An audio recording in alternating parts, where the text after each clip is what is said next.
Hello my viewers, कैसे हैं आप सब। आप सभी का स्वागत है आपके अपने यूट्यूब चैनल मार्केट बीच पे। मैं हूं आपका दोस्त विभू जैन।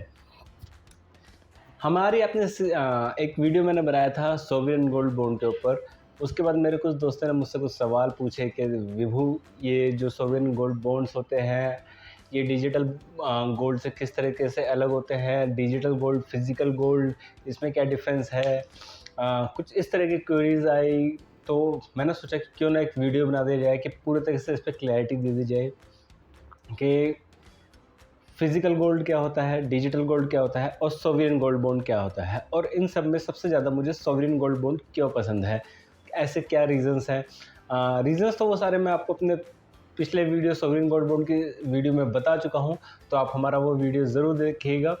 लेकिन हाँ, ये फिजिकल गोल्ड और आपका जो डिजिटल गोल्ड होता है इसके फ़ायदे और नुकसान मैं आपसे आज ज़रूर डिस्कस करता हूँ। दोस्तों, हिंदुस्तान में सोने की बहुत वैल्यू है। सोना यहाँ पे लेडीज़ को सबसे ज़्यादा, अगर हस्बैंड के बाद किसी चीज़ से प्यार है तो वो सोना ही है। माँ अपनी बेटी को शादी में जो देती है वो सोना होता है। सासू माँ अपनी बहू को जो देती है वो सोना होता है। पति को अपने पत्नी से प्यार का इजहार करना हो, वेडिंग एनिवर्सरी, बर्थडे गिफ्ट, तो सबसे अच्छी चीज़ पतियों को देने में लगती है सोना। या फिर बहुत सारे अलग अलग ऑप्शंस होते हैं, तो उसमें देखा जाता है एक गिफ्ट के तौर पे सोना ही दिया जाता है। वो सोना जब दिया जाता है वो होता है एक फिज़िकल गोल्ड।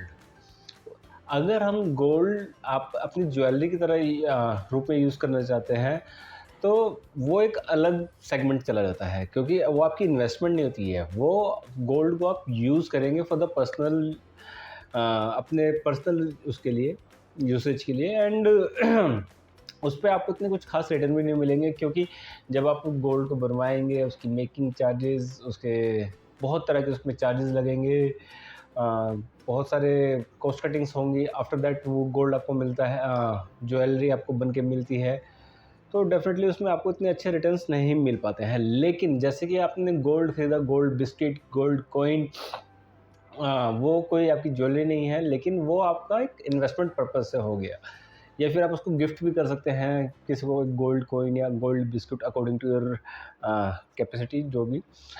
तो उस केस में जब आप गोल्ड कॉइन और गोल्ड बिस्कुट खरीदते हैं तो सबसे पहले आपको उसका स्टोरेज चार्जेस, उसका वो आपको स्टोर करके रखना पड़ता है कहीं सिक्योर जगह पे। उसके चोरी होने के चांसेस होते हैं। उसको आपको हमेशा लॉकर में, बैंक के लॉकर में या कहीं सिक्योर जगह पे आपको उसको स्टोर करके रखना पड़ता है। आफ्टर दैट दूसरे जो उसके अंदर चार्जेस आपके इन्वॉल्व होते हैं, उसके अंदर आपको जीएसटी पे करना पड़ता है। और उसके अलावा जहाँ से आप वो गोल्ड कॉइन या ब्रिक आप जहाँ से ख़रीद रहे हैं, वहाँ जो कंपनी बेच रही है वो भी आपसे कुछ चार्जेस लेती है। वो थोड़ा कुछ परसेंटेजेस में होता है, 1%, 2%, माइट भी 5%, अलग अलग।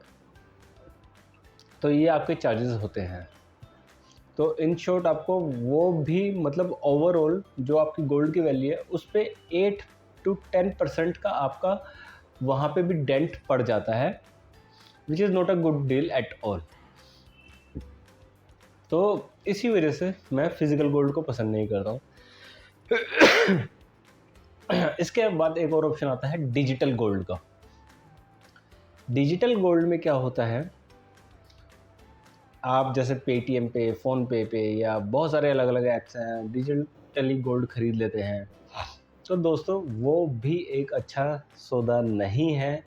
यकीन मानिए, आज इस वीडियो में हम उससे अच्छा ऑप्शन आपसे डिस्कस करेंगे। आपको वही ऑप्शन देखना चाहिए। ये जो डिजिटल गोल्ड होता है, ये आपका फिज़िकल गोल्ड के जितना ही, अगर मैं कहूँ, ख़राब ऑप्शन है, तो आपको इसको भी कंसीडर नहीं करना चाहिए। डिजिटल गोल्ड में आपको बेनिफिट क्या होता है, आपको स्टोरेज चार्जेस देने पड़ते हैं, आपको चोरी होने का गोल्ड का कोई ख़तरा नहीं रहता है। लेकिन क्या आपको पता है, वो गोल्ड जब आप डिजिटल गोल्ड खरीदते हैं तो कंपनी आपके बिहाफ पे वो गोल्ड लेके अपने लॉकर में रख लेती है और थोड़े टाइम बाद कंपनी आपसे कहती है या तो वो गोल्ड आप फिज़िकली उनसे मंगा लीजिए या फिर वो गोल्ड को आप सेल कर दीजिए। अगर आप फिज़िकली उस गोल्ड को मंगाते हैं तो वो आपका उसको कन्वर्ट करने के चार्जेस कंपनी वाले कमाते हैं आपसे, तो वहाँ एक तो आपका नुकसान होता है।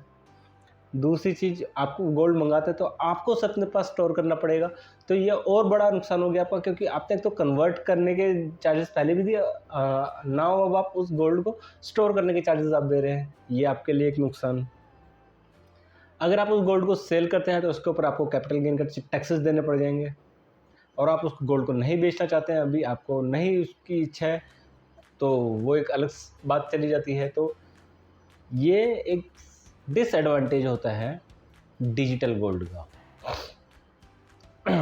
और इससे भी बड़ी बात, जब आप गोल्ड को बेचते हैं, गोल्ड को ख़रीदते हैं, तो आपको उस टाइम पे उस पर टैक्सेस नहीं देने पड़ते हैं, लेकिन बेचने टाइम पे जीएसटी और उसके गोल्ड होल्डिंग चार्जेस, ये सारे चार्जेस आपको पे करने पड़ते हैं, जो कि आपके लिए और भी ज़्यादा नुकसान वाला सौदा बन जाता है। तो ना तो मेरी प्रेफरेंस फ़िज़िकल गोल्ड की है और ना ही मेरी प्रेफरेंस डिजिटल गोल्ड की है। अगर आपको गोल्ड में खेलना ही है, गोल्ड में इन्वेस्टमेंट करना ही है, तो सबसे अच्छा ऑप्शन है सोवेरियन गोल्ड बॉन्ड। आप हमारा एक वीडियो ऑलरेडी उस सोवेरियन गोल्ड बॉन्ड के ऊपर आ चुका है, लिंक में आपको उस वीडियो का लिंक मिल जाएगा, आप उसे ज़रूर चेक कीजिए। उसमें हमने सारे बेनिफिट्स आपको बता रखे हैं, गोल्ड बॉन्ड के क्या बेनिफिट्स हैं, उसके ऊपर टैक्स फ्री होता है वो गोल्ड बॉन्ड, उसके ऊपर आपको गवर्नमेंट से ब्याज मिलता है। अगर आप देश के लिए कुछ अच्छा करना चाहते हैं तो गोल्ड बॉन्ड आपके लिए बहुत अच्छी चीज़ है, क्योंकि आप देश का फॉरेक्स सेव करने में हेल्प कर रहे हैं और आपको रिटर्न्स उसमें बहुत अच्छे जनरेट हो रहे हैं। वो ओवरऑल एक विन विन सिचुएशन है, तो you should consider that bond. तो आज के लिए सिर्फ इतना ही, और इसी तरह के वीडियोस के लिए हमारा चैनल पे को लाइक कीजिए, सब्सक्राइब कीजिए, शेयर कीजिए, और हमारे वीडियोस इसी तरह से देखते रहिए। हम इसी तरह के डिफरेंट इंटरेस्टिंग वीडियोस आपके लिए लाते रहेंगे। आज के लिए थैंक यू।